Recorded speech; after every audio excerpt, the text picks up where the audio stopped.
Saya Ramila Salima, NIM 2404146261, akan memenuhi tugas psikologi umum tentang memori yang berkaitan dengan aktivitas sehari-hari. Selamat menyaksikan. Pernahkah kamu bertanya-tanya, bagaimana kamu bisa mengingat semua aktivitas yang harus dilakukan setiap hari, dari bangun tidur sampai kembali tidur? Jawabannya ada pada memori. Memori atau ingatan adalah kekuatan yang memungkinkan kita menjalani hidup dengan lancar tanpa harus mengingat setiap langkah secara sadar.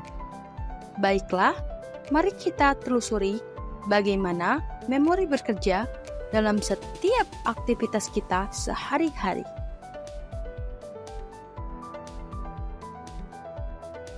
Definisi memori.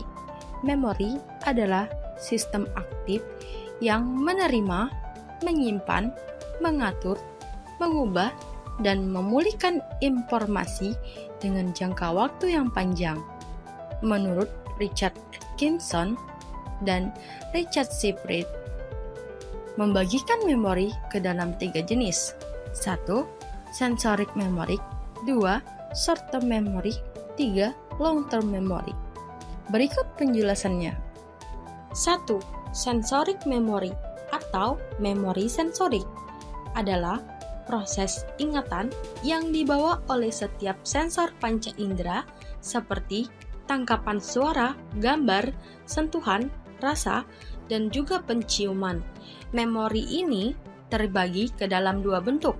Yang pertama ialah iconic memory, di mana proses mengingat terjadi ketika kita melihat suatu ikon, dan ingatan ini pun berlangsung selama 1 atau 2 detik.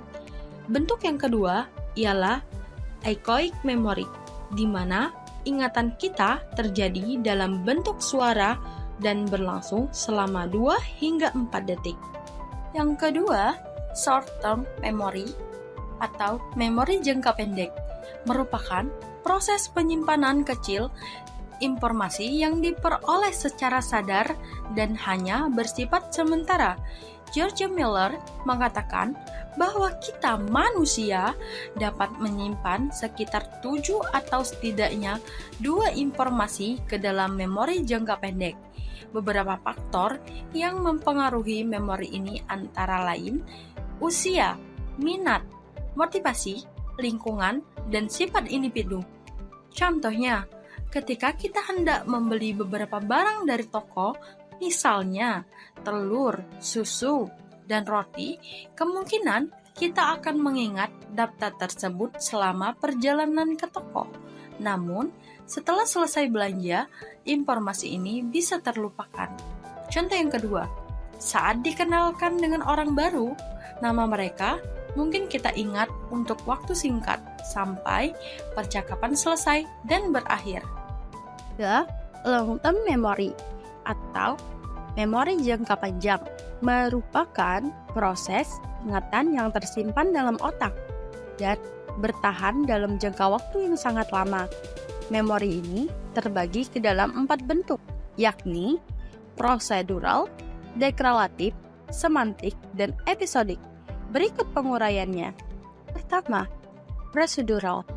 Memori berkaitan dengan sebuah proses, prosedur, serta merujuk kepada pengetahuan dalam mengerjakan suatu pekerjaan.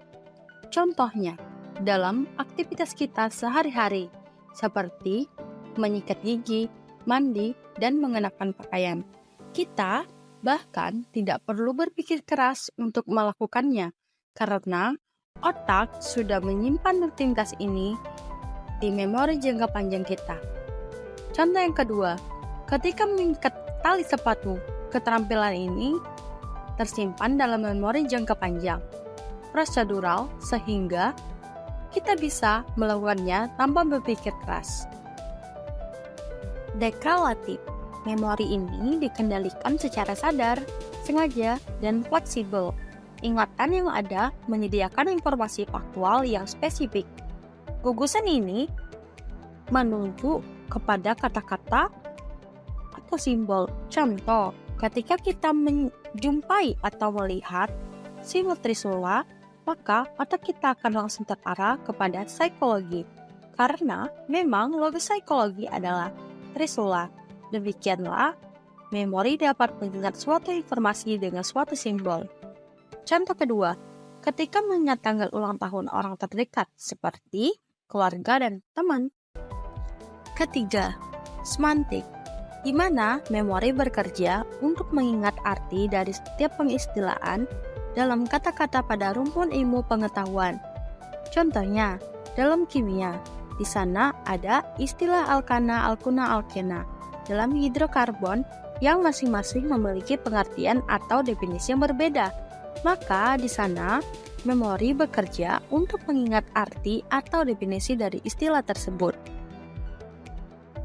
Terakhir, episodik, di mana memori ini memuat tentang peristiwa kehidupan seseorang, entah itu peristiwa yang baik ataupun peristiwa yang buruk.